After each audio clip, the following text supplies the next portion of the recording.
This is the story of the first time I went even a little bit viral. I think the last time I shared this story was over a year ago on this podcast. And I'm not sure I shared it like this, but I did share it in my newsletter back last October. And I'm going to read that because it's one of my favorite stories. I love this story. Here's the introduction.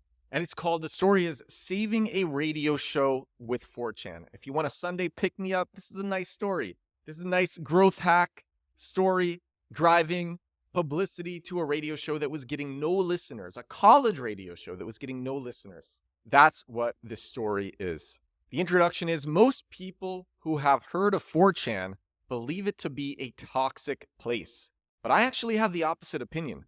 My first time going even a little viral was with 4chan, and it was me doing something altruistic. If you've never heard of 4chan, it's an anonymous image board forum. It's popular and known for its low moderation and influence on internet culture. The first part of this article, the story, and it's what I'm reading, it's on my site. The full article will be linked to in the description. The first part of this article, the story, is from my personal marketing journal. What you will be listening to, I wrote 13 years ago. I wrote this in 2010, right after it happened. And then I actually updated it for the newsletter. And then I put the newsletter onto my website. Everything that comes out in my newsletter, edwardsturm.com/newsletter.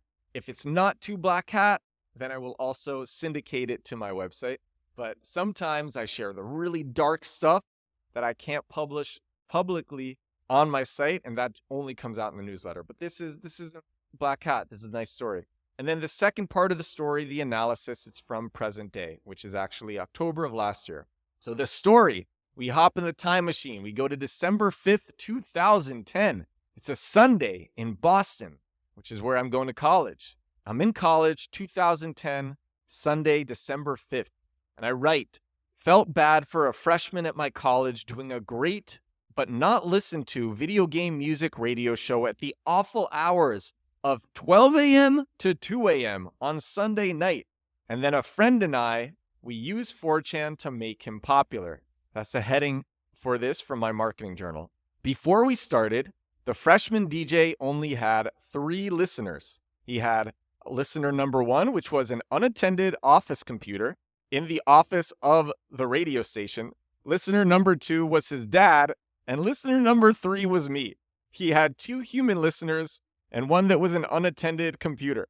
But the crazy thing, and the kind of funny thing is, he thought tons of people were listening. The station didn't allow DJs to see the listener statistics because the station didn't want the DJs to become demoralized. If a lot of the DJs knew how few people were actually listening, because a lot of them thought it was hundreds or thousands, but if they knew that it was usually a handful, they probably wouldn't care about the shows, and they definitely wouldn't put work into the shows. And I wrote, I had secret access to the live statistics. That's because a friend of mine worked at the radio station.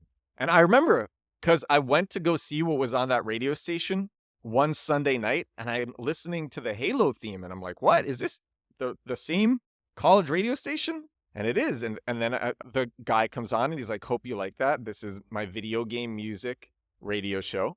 And I'm like, oh my God, this guy's playing my type of music. So I become one of 3 listeners. And then I write, my first thread about this guy was on the B board of 4chan. And the B board of 4chan was like the most unmoderated, crazy place of 4chan. And I wrote, my thread, my copy used the whole pity angle. I explained that the DJ had no listeners, but he thought he had tons of listeners, and he was doing this excellent video game music radio show. Then, using the same copy that I wrote, a friend of mine, he made threads on the video game and the music boards of 4chan. So now we have 3 threads going around on 4chan, on the B board, the most unruly, crazy, unmoderated board, on the V board, the video game board, and on the music board. And we were artificially, it's called bumping, we were artificially bumping these threads at the beginning to keep them at the top of each board. Bumping brings a thread back to the top of the board where it will have the most visibility. So as soon as a thread on one of these forums gets a comment, that brings the thread up to the top. So then new people will see it. And we were writing comments ourselves in the threads to keep them at the top so more people would see them. but we were making it look like we were random people who were coming across these threads and posting. We were not making it look like the original posters were bumping their own threads. We were faking engagement. And then I write, soon after starting, so many people were commenting on the threads that we no longer had to create artificial engagement. People liked the pity angle. People felt bad for this kid. I write, people liked the DJ story, his on-air personality, and the content and the music content, which is why listeners were sticking and engaging with our threads. This guy thought he had like hundreds of listeners or thousands of listeners, and it was only 2 human listeners. They felt bad for him, but they liked him. They liked him as a character, and they liked the content of the show.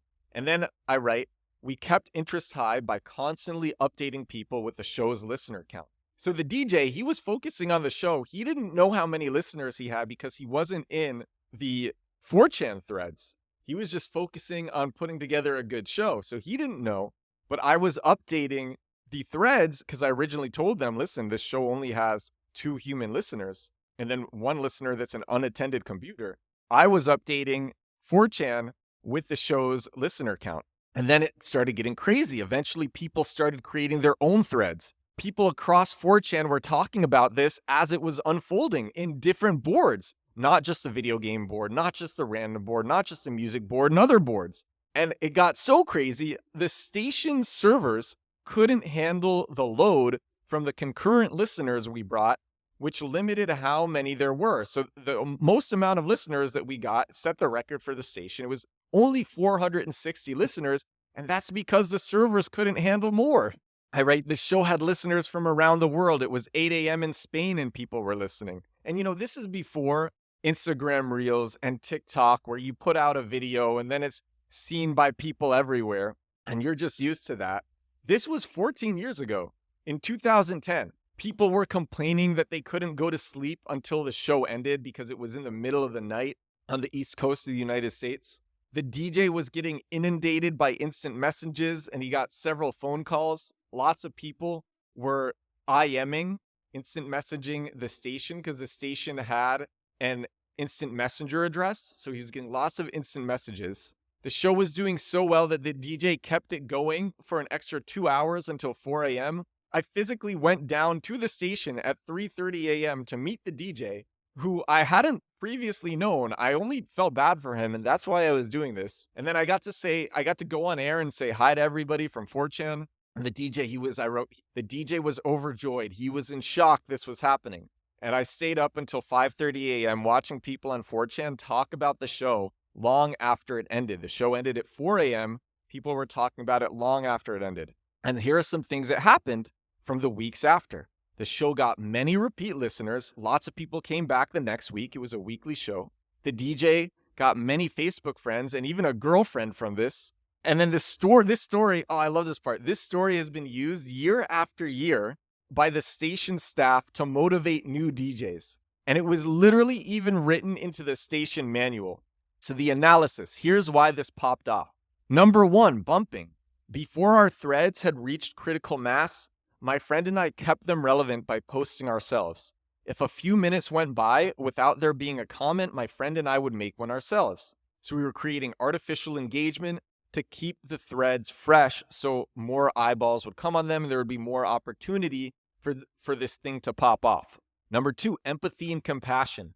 I knew people on 4chan would see themselves in the DJ because he had similar interests to their own. Then by highlighting the low listener count, the high amount of work that the DJ was doing, and the late night hours, I made the audience feel compassion for somebody like themselves.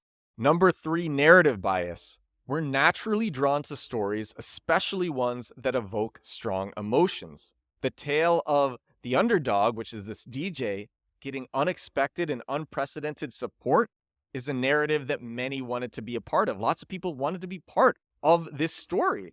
Lots of people wanted to be part of this story of the underdog DJ. I mean, it's kind of crazy. He has virtually no listeners. It's me and his dad. Then he goes and sets the record that same night for the most listeners in the station's history. And it is since used as an example for every new show since. And this is my first time going viral, by the way. Now I've gone viral more times than I can count. This was my first time going viral. Social proof. The increasing listener count and engagement was validation that this was worthy of people's time. People saw other people talking about it, they felt FOMO, the fear of missing out, they wanted to be part of it, and it reached critical mass. I write about FOMO as this started to unfold. People were tuning in just so they wouldn't miss out on a unique collective experience others were a part of. And finally, the last one, 4chan as a platform. 4chan is still a great place to start grassroots movements. This is mostly because it's anonymous, anybody can post without registering, and users can express themselves without fear of repercussion. And believe it or not, many 4chan users, they like bonding through digitally labor-intensive altruistic acts. Many movements have been started through 4chan, and users are always looking for something exciting to be part of. I've shared my projects on 4chan all the time. I've gone viral because of 4chan all the time. If you have something good and you share it on 4chan in the right way, it can go hyper viral. So the summary of this story is we created an opportunity for altruism towards a likable character. We moved people with an emotional message. We artificially inflated the threads until they reached critical mass. You got to fake it till you make it. And then finally, we kept updating the crowds to create a sense of momentum and build fear of missing out and build FOMO. And that's the story. The story is called Saving a Radio Show with 4chan. The text of this story will be linked to in the description for the podcast. Another one down. This is episode 396 of my daily digital marketing podcast. I love this story. I will probably tell this story again, probably in several hundred more episodes. But I mean, this was my first time going viral. It's a very vivid memory that I have. And I've gone viral so many times in person since then. But you know, your first time is always the most memorable. And I vividly remember this. It was a fun night in 2010, a fun, cold December night in 2010. I hope you enjoyed this story. Thank you so much for listening. Thank you so much for watching if you're watching on YouTube. And I will talk to you again tomorrow. Bye now.